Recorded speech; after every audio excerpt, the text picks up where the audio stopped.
میرا موضوع انسانیت ہے، اور انسانیت میں ہر مذہب، ہر مسلک، ہر فرقہ، ہر رنگ، ہر نسل، ہر زبان، اور اللہ کا فضل ہے کہ ابکری کو واقعی انسانیت لے رہی ہے، اور انسانیت ہی نے لیا ہے۔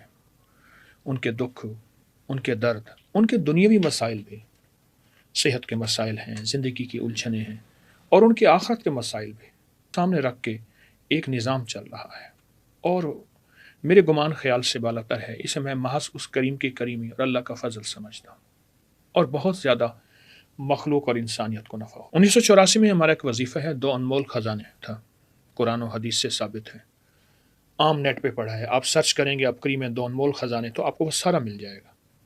2 انمول خزانے وہ چیز ہے کہ اگر آپ اسے زندگی میں شامل کر لیں اور جلدی نہ کریں تو آپ کو 2 انمول خزانے آپ کی زندگی میں عروج، کمال، برکتیں اور خیریات عطا فرمائیں گے۔ کیونکہ میرا خاندانی طور پہ روحانیت سے تعلق ہے، میرے باپ دادا پردادا فقیری درویشی ان کی زندگی میں شامل ہے، تو یہ ورثہ ملا پر انمول خزانے کی اگر کوئی بندہ قدردانی کرے تو انمول خزانہ اسے دنیا میں تنہا نہیں چھوڑتا اور آخرت میں بھی تنہا نہیں چھوڑتا۔ انمول خزانہ بس دوستی لگا لے اور دیوانہ ہو جائے، اس کو پڑھے پڑھے پڑھے، بہت کمال چیز ہے۔ خواہشات، بڑھتی ہوئی خواہشات نے ہمیں پریشان کر دیا۔ ضروریات کی حد ہے، خواہشات کی کوئی حد نہیں۔ میری یہ برانڈ ہے تو اس کی یہ برانڈ ہو، میرا یہ ماڈل ہے تو اس کا یہ ماڈل ہو، میرا یہ ڈیزائن ہے تو یہ زندگی کی خواہش۔ فرمان ہے حضور سرور کونین صلی اللہ تعالی علیہ وسلم نے فرمایا، مفہوم ہے، میری امت کی اکثر اموات نظر بد سے ہوں گی، جناتی۔ انسان تو نظر بد لگاتا نظر آتا ہے، جنات تو نظر نہیں آتے۔ اللہ نے انہیں ہمیں نظروں سے پوشیدہ رکھا ہے۔ انسانی نظر بد ہمیشہ حسن و جمال پہ اور کمال پہ، حسن و جمال پہ اور کمال پہ، اور جناتی نظر بد بھی حسن و جمال اور کمال پہ، کسی کی عزت وقار پہ، کسی کے حسن پہ بہت ہی زیادہ کھا جاتی ہے۔ اچھا، ہم اس کو بیماریاں، نفسیاتی الجھنیں، میں نفسیاتی الجھنوں کو نفسیاتی الجھنیں بھی کہوں گا، میں بیماریوں کو بیماریاں ہی کہوں گا، ہر چیز کو جادو جنات نظر بد نہیں کہوں گا، لیکن میرے آقا کا فرمان ہے، امت کا میرے اکثر اموات۔ پھر ہماری ایک ناواقفیت اور ہے، وہ ناواقفیت یہ ہے کہ ہم کہتے ہیں انگریزوں کو جادو جنات نظر بد نہیں ہوتا، ہمیں ہوتا ہے۔ ناواقفیت ہے۔ میں نے سینکڑوں کتابیں اپنی کی سائٹ پہ جمع کی ہیں، اس کا نام جادوئی لائبریری لکھا ہے، انگریزوں کی، گوروں کی، کہ ان پہ نظر بد جادو جنات جب ہوا پھر ان کا کیا حال ہوا، انہوں نے اپنی بیتیاں لکھی ہیں، وہ کتابیں میں نے جمع کی اور مزید کر رہا ہوں۔ اس کے بعد جو انسان کا کوئی روگ ہے اور جو بہت پرانے سے پرانا ہوتا جا رہا ہے، جسے کوئی دوائی ختم نہیں کر پا رہی، علاج ختم نہیں ہو رہا، یا پھر دوائی کھاتے کھاتے زندگی گزر گئی، علاج کرتے کرتے زندگی گزر گئی، یہ نظر بد ایک یقینی فیصلہ ہے کہ یہ جنات کی ہے، اور جنات کی نظر بد بہت ہٹیلی اور ضدی ہوتی ہے۔ اچھا، کیونکہ وہ آگ سے بنے ہیں، اور آگ اپنے علاوہ سب کو جلا دیتی ہے، آگ رہتی ہے، اس کے سامنے جو ہے جل جاتا ہے۔ تو جنات کی نظر بد اگر آپ کسی پہ دیکھیں اور آپ کو حتیٰ کہ یہ بھی شک ہو کہ جنات کی ہے یا انسانوں کی، یا نظر بد ہے، حتیٰ کہ یہ بھی ہے کہ نہیں بھی ہے، تو بھی ایک عمل ہے، وظیفہ یا قہر ہوگا۔ نظر بد پہ قہر برسا دیتا ہے، جادو جنات پہ قہر برسا دیتا ہے، بیماریوں پہ قہر برسا دیتا ہے، حتیٰ کہ کرنے والے پہ واپس پلٹا دیتا ہے، یا قہر ہو۔ میرے ہر وظیفے کی سند اور ثبوت موجود ہیں مستند کتابوں میں۔ یہ ہماری اپنی ناواقفیت ہے کہ ہم اس کو کتابوں میں نہ پڑھیں اور پھر کہیں کہ کہاں لکھا ہوا ہے۔ یا قہر 8 تسبیحاں کسی چھوٹے ٹب میں، کسی نہر میں، ندی میں، دریا میں، کہیں پاک پانی میں، تالاب میں، پاؤں ڈبو کے 8 تسبیحاں پڑھیں یا قہروں کی، اول آخر 8 بار درود پاک، اور پڑھیں کوئی یقین کی کیفیتوں اندر کے درد اور سچی گہرائیوں کے ساتھ پڑھیں ایسے۔ پھر اس وقت کوئی ہمارے سامنے نہ ہو، اللہ ہو اور اللہ کا نام ہو، پوری توجہ سے آپ چند دن چند ہفتے یہ عمل کر کے دیکھیں، اور اس کے علاوہ بھی اگر چاہیں تو کھلا یا قہرو ویسے بھی پڑھتے رہیں، چند دن چند ہفتے یہ عمل کر کے دیکھیں، اب اپنی زندگی میں حیرت انگیز کمال پائیں گے، اور صحت پائیں گے، تندرستی پائیں گے، اس چیز سے چھٹکارا پائیں گے، اور اس چیز سے آپ کو ایک راحت ملے گی کہ آپ کا جسم زنجیروں سے جکڑا ہوا تھا اور آپ کا جسم آزاد ہو گیا۔ 5 اللہ کے ایسے نام ہیں، میں نے انہیں بہت آزمایا، بہت لوگوں کو بتایا، اور بہت دنیا نے اس سے نفع پایا۔ کوئی بھی ایسی عادت ہے یا آپ چاہتے ہیں کہ آپ کی تنہائیاں پاک ہوں، اب لفظ تنہائیاں پاک میں سب چیز آ جاتی۔ 5 نام میں نے دیکھے ہیں اور اس کی بہت طاقت دیکھی ہے، یا حافظ ہو، یا حفیظ ہو، یا رقیب ہو، یا وکیل ہو، یا سلام۔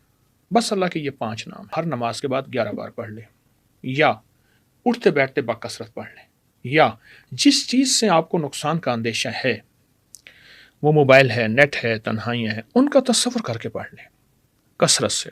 آپ کچھ دنوں کے بعد محسوس کریں گے کہ ایک طاقتور نورانی دیوار ہے اور وہ آپ کے سامنے آ گئی ہے، اور آپ اپنا ہاتھ آگے بڑھانا چاہتے ہیں، کوئی روح کی دنیا، کوئی من کی دنیا، کوئی جذبوں کی دنیا، کائنات کا غیبی نظام، یا حافظ ہو، یا حفیظ ہو، یا رقیب ہو، یا وکیل ہو، یا سلام، یہ اللہ کے 5 نام ہیں، اور ان 5 ناموں میں کائنات ہے۔ حتیٰ کہ یہاں تک کوئی بندہ اگر یہ چاہتا ہے میں وقت کا ولی بننا چاہتا ہوں، جبکہ اس وقت کا میں سب سے کمتر انسان ہوں، یا دلدل میں دھسا ہوا ہوں، دیوانہ اور پاگل ہو کر اور دن رات پڑھے، اللہ پاک کا نظام ہے۔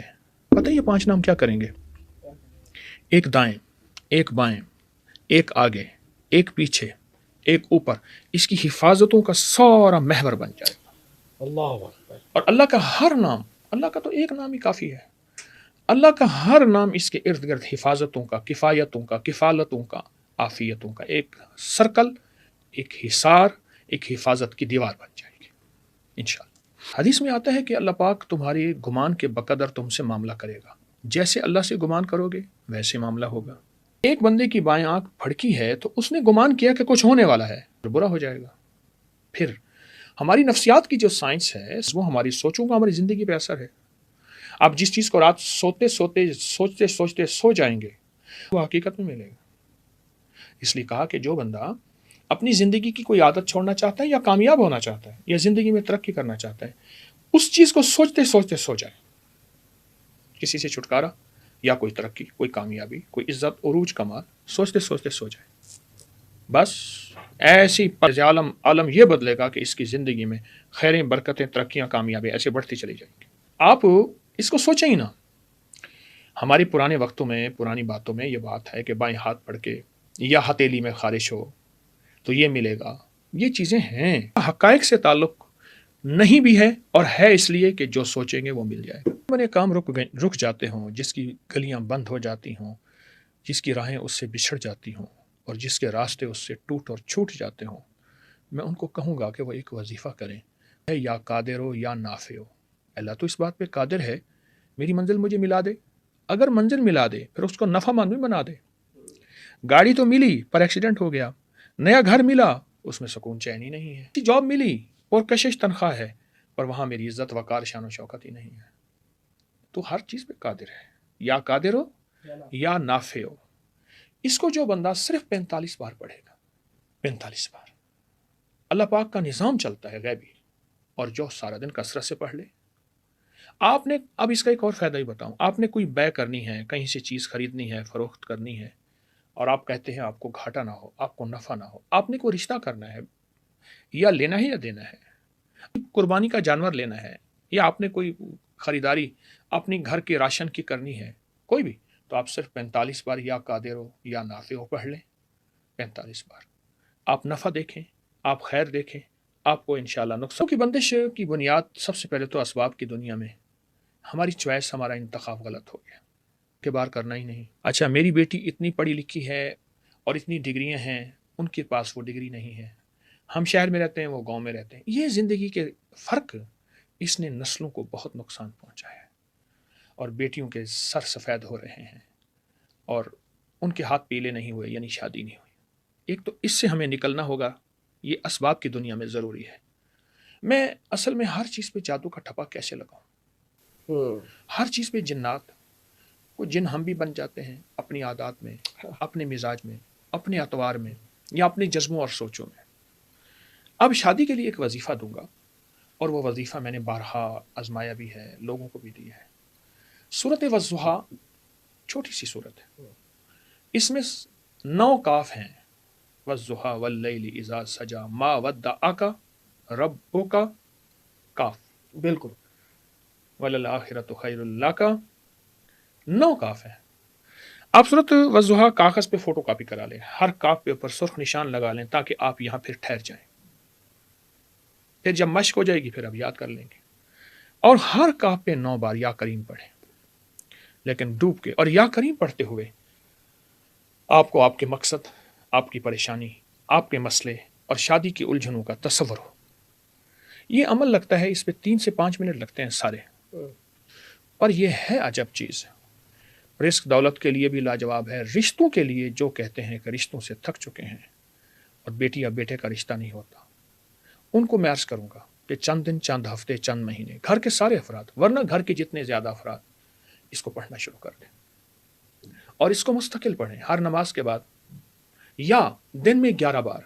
11 بار کیسے؟ سورۃ والضحیٰ ایک بار پڑھی، پھر وقفے سے پھر پڑھ لی، پھر پڑھ لی، پھر 11 بار، 21 بار یا 40 بار روزانہ سورۃ والضحیٰ پڑھ لیں. ترکیب یہی ہوگی، ایک بار سورۃ والضحیٰ، ہر کاف پہ 9 بار یا کریم، اور اس میں 9 کاف ہے، 9 کاف ہے. یہ عمل بہت ہی مبارک عمل ہے، آزمودہ عمل ہے. میں سالہ سال سے لوگوں کو بتا رہا ہوں، دے رہا ہوں. کیوں؟ اس کی ایک وجہ ہے، کلام الہی میں آج بھی وہی تاثیر اور طاقت ہے. ہماری خطائیں ہمیں پانا نہیں آیا، اس کریم کو ہمیشہ دینا آیا ہے، اس کو عطا ہے. ہم عطا لے نہیں سکتے اپنی جلدی کی وجہ سے، یا اپنی خطاؤں کی وجہ سے، یا بے توجہی کی وجہ سے. انشاءاللہ اگر یہ عمل کریں گے بہت فائدہ ہوگا. کالا جادو، بلیک میجک، اس کو گورا بہت مانتا ہے، بہت مانتا ہے. اور کالے جادو پہ تو بہت ڈاکومنٹریاں اور بہت کتابیں ایسے ہے. کالے جادو کا علاج اصحاب کہف کے نام میں ہے. 309 سال کتابوں میں ہے کہ وہ سوتے رہے. میں ان کی غار میں گیا ہوں، وہاں ترکی میں آگے کر کے ایک غار وہاں ہے، ایک غار ان کی اردن میں ہے. ایک روایت ہے کہ وہاں ہے، ایک روایت ہے وہاں ہے. وہاں بھی جانا اردن میں. اصحاب کہف کے نام، ان کے نام آتے ہیں ٹھیک، ورنہ صرف لفظ کہف، سورۃ کہف ہے نا قرآن میں، بالکل. لفظ کہف جو ہے یہ کالے جادو کا توڑ ہے، حفاظت کا نظام ہے. آپ کوئی بائک، کوئی گاڑی، کوئی چیز، تو اس کا تصور کر کے 11 بار کہف پڑھ لیں. گاڑی پہ انگلی کے ساتھ کہف لکھ دیں، بس. لفظ کہف کے اندر بڑی طاقت ہے. اور اصحاب کہف کا نام، اگر آپ کے نام اصحاب کہف کے ہیں تو میں بتا دیتا ہوں، اور مستند کتابوں میں اس کے حوالے ہیں. بڑے بڑے اولیاء صالحین کے میرے پاس اس کے ثبوت ہیں، انہوں نے پڑھا، انہوں نے بتایا، انہوں نے اس کو آزمایا. بسم اللہ الرحمن الرحیم. الہی بحرمت یملیخا، مکسل مینا، کشفتت، تب یونس، اذرافت یونس، کشافت یونس، یوانس بوس و قلبہم کتمیر. 7 اصحاب کہف ہیں، اور اگلا ان کا کتا ہے جس کا قرآن میں تذکرہ ہے. جو بندہ اصحاب کہف کے نام کو بہت توجہ دے گا، 11 دفعہ، 40 دفعہ، 70 دفعہ، 90 بار اس کو پڑھے گا، صبح دوپہر شام ہر نماز کے بعد جتنی تعداد پڑھ لے. اور اس کا ایک طریقہ میں آپ کو بتاتا ہوں. آپ نا ایک گلاب کے 3 پھول لے لیں، یا 3 اس کی پتیاں ہوں، ان پہ اصحاب کہف 40 بار پڑھیں، اول آخر 3 بار درود پاک کے ساتھ اصحاب کہف 40 بار پڑھیں. 40 بار جب اس پہ آپ پڑھیں گے تو اس ایک پتی کو کھا لیں. دوسرے دن پھر اصحاب کہف پڑھیں 40 بار، دوسری پتی کھا لیں. تیسرے دن اصحاب کہف پھر 40، اسے ایک پتی رہ جائے گی، اس کو کھا لیں. 3 دن میں کالا جادو ٹوٹ جاتا ہے، ختم ہو جائے گا. ختم ہو جائے. اب اللہ کا دوسری پڑھنا ہے، درود پاک 3 دفعہ پڑھنا ہے. ان 3 پتیوں کو کھا لیں. ہاں. آپ پھر کرنا چاہیں، روزانہ کرنا چاہیں، تو اپنی فریج میں، آپ کو گلاب تر و تازہ نہیں ملتا، خشک گلاب کی پتیاں لے لیں، جو آپ کو میسر ہے وہی مؤثر ہے. یہ پتیوں کا عمل اصحاب کہف کے ساتھ نسبتیں، میں نے اس کو بہت آزمایا، اور اس کا بہت فائدہ بھی ہوتا ہے. جادو ٹوٹ جاتا ہے. جادو کے بعد بعض اوقات جادو کی علامات باقی رہ جاتی ہیں، جیسے بندے کو چوٹ لگتی ہے، چوٹ تو ختم ہو جاتی ہے، کبھی کبھی درد ہوتا ہے. تو اس عمل کو بار بار دہراتے رہیں، کبھی کبھار دہراتے رہیں، ہفتے میں 1 بار، مہینے میں، تو اس کی علامات بھی ختم ہو جاتی ہیں.